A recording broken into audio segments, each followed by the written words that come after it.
What's up guys, it's Average Ol, making average content for the average viewer, and today I want to talk to you guys about Call of Duty Black Ops Cold War. Now, in the last week, we have finally had the announcement that this is in fact going to be the Call of Duty of 2020, and there has been lots of speculation as to what that actually means. Now, in today's video, I don't really want to talk about the story or the setting too much. I want to focus on the actual gameplay, the Black Ops Cold War gameplay, and how that is going to change and be implemented into our every day-to-day matches. Usually with these sorts of videos, I like to script it out and write some really dodgy shit jokes, but today I want to start this as more of a conversation between us guys, so I'm not going to script it, so if it sounds a little bit pausey or a little bit weird, that's why. On that note, a lot of you who have watched my videos before will know that I like to ask stupid and random little questions at the end of the videos, but today, instead, I want to start the video with a question, and that is, what are the top 5 things you want to be changed in the new Call of Duty? Leave them in the comments below and we can start having a real conversation. I promise I'll try to reply to every single comment. And at the end of today's video, I've got a special announcement about some charity work that a good friend of mine is, so stay tuned to that if you're in the giving mood. Okay. So basically the premise of this video is I just want to talk about and discuss some of the things that I think have gone really well in Modern Warfare and that I hope will stay with the new Call of Duty, but also some of the things that I really haven't liked about this year's iteration of Call of Duty and what I want to see changed by Black Ops Cold War. And the first thing that I really think we should get out of the way and talk about is the skill-based matchmaking, or the noob-friendly shit show that Modern Warfare has become. Now look, I completely understand that skill-based matchmaking does have a place, and for a majority of people, it actually probably does make this whole Call of Duty more enjoyable to a certain extent, but for me, and a lot of other people who have been playing Call of Duty for many years, it does seem like a real kick in the teeth sometimes. I mean, what is the point of actually trying hard and sweating out and getting super good at the game when every time you go up, so do your opponents? So you're never actually seeing any benefit from getting better, because every time you get better, you just get shit on by even better people, and it's just an endless cycle of shit basically. And my problem with that is that's fine with certain games. Things like Rainbow Six Siege, Valorant, CSGO, games where you need to be equally matched for the game to be actually enjoyable, that's fine. But the whole point of Call of Duty in all the years that I've been playing it is it's a pub stomping game. The enjoyment you get is that round where you are better than everyone else in the game and you absolutely shit on them. And that can happen for anyone. The joy is when there's no skill-based matchmaking, even if you're an average player, someone with a lowish or medium kill to death ratio, you can still get into the games where you're actually better than the majority of people, and as a result you end up doing a lot better because of that. And those are the games that really make Call of Duty fun and what it is, but with skill-based matchmaking and the way it's been this year, I just don't feel like that element of fun has come to it. So yeah, I mean, fuck knows if they'll actually change it and listen to us, but I'm pretty sure at this stage everyone and their mum wants skill-based matchmaking removed. I mean, I guess we'll just have to see if they actually listen to us or if they want to continue to cater to the lower skilled people, but hey-ho. Now the next thing that I want to talk about is some of the new gameplay features that we saw with Modern Warfare 2019, and those being the doors, the leaning, and the super sprint. If you've been following the release of Warzone, for example, you might have come across a Twitter page called Modern Warzone, and they've covered a lot of leaks in the past.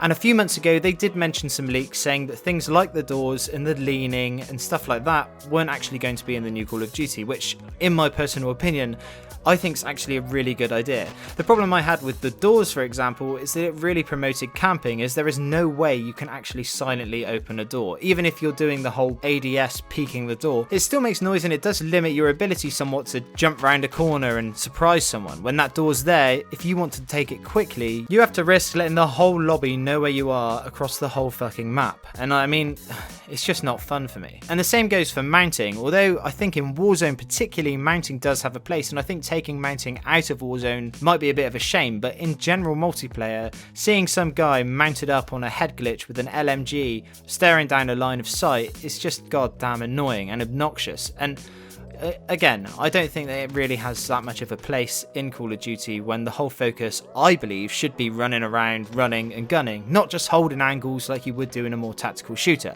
But there we go, that's just me. Now the next thing I want to talk about is something a bit more interesting, I think, and that's the sort of weaponry we'll be seeing. Now from the trailer that we saw of Black Ops Cold War, I think it's safe to assume that we will be going back in time a bit. Back to the era of the Cold War and the Vietnam War, so the guns that we should be seeing, the weaponry that we should be seeing, hopefully won't have this sort of ultra modern look to it. I really do hope that they bring back this sort of modifications that we have with the whole plethora of different mods that we can put on our guns, but I really hope they don't skew too far away from the truth of history, and the actual weaponry that we will be using will be what they used back then, if that makes sense.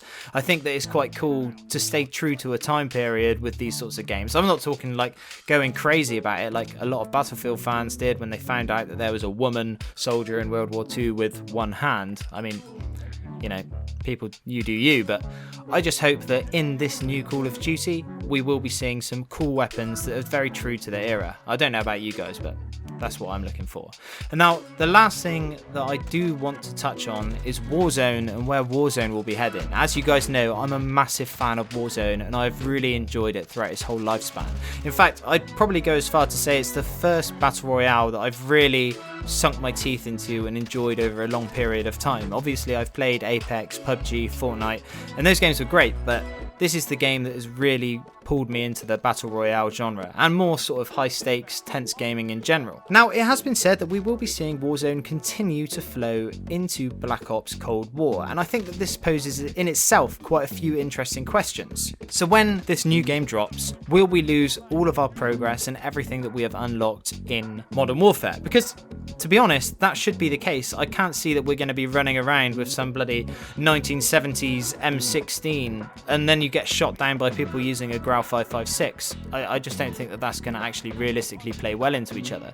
So is it going to be a separate client? Will the old Warzone still be playable, or is it going to be completely scrapped and we'll just have the new Warzone to play? I think these are really interesting questions that I can't wait to figure out and learn more about. But obviously the whole point of this video today is just to start this conversation. I really want to get into the nitty and gritty with you guys down in the comments. At this point we have over 4,000 subscribers to the channel, and I think if we can have some decent, good conversations down in the comments, we can really unpick this and start to come up with our own hopes and dreams for what this game's going to be. Now, the final thing that I do want to touch on is the map design for multiplayer. Now, map design was something that was really spoke about heavily in the lead up to Modern Warfare. They were going to go away from the traditional 3-lane style and go for more open maps and more maps with different corners and safe spaces and power positions in the map, which at the time I thought was a really good idea. Now, in practice, when it came down to it, I don't know, man.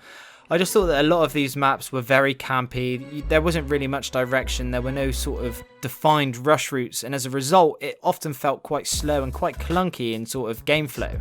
Now, Treyarch, who will be developing Black Ops Cold War, have been known for exquisite map design in the past. I'm talking Fire and Range, Summit, and all the other ones that they tend to recycle every year. But they recycle them for a reason. They are really good maps. So as much as I said in the lead up to Modern Warfare that I'd rather it did go to a more open, less linear map style, upon reflection, I think that actually the 3-lane map style of the old Call of Duties, Call of Duties of the last 3 or 4 years, was a lot more enjoyable for me, and I really do hope that they stick with that. But again, let me know down in the comments what you guys think. So that's about it. That's about all I wanted to put out there and set up a discussion with when it comes to Black Ops Cold War. Now, as I said at the beginning, a friend of mine is doing some charity work at the moment. His name's Ricky, and some of you might remember him from some of my older videos or the recent Tarkov video that I just published, so check that out if you haven't. And Ricky, like many of us, myself included, started to eat a bit too much over lockdown, I think, and has decided to lose a bit of weight.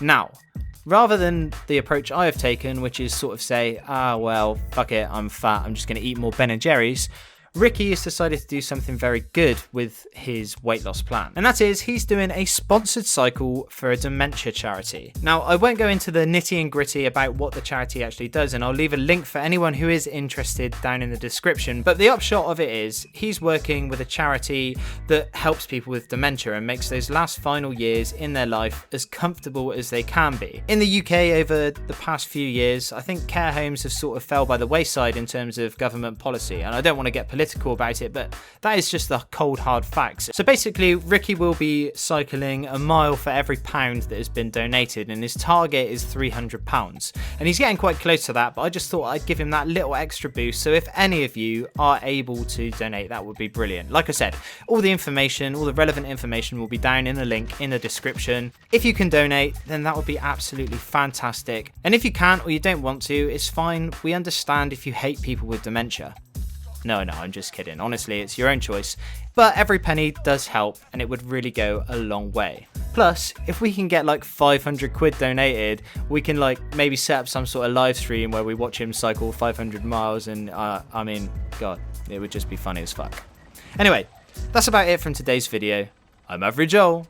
Peace.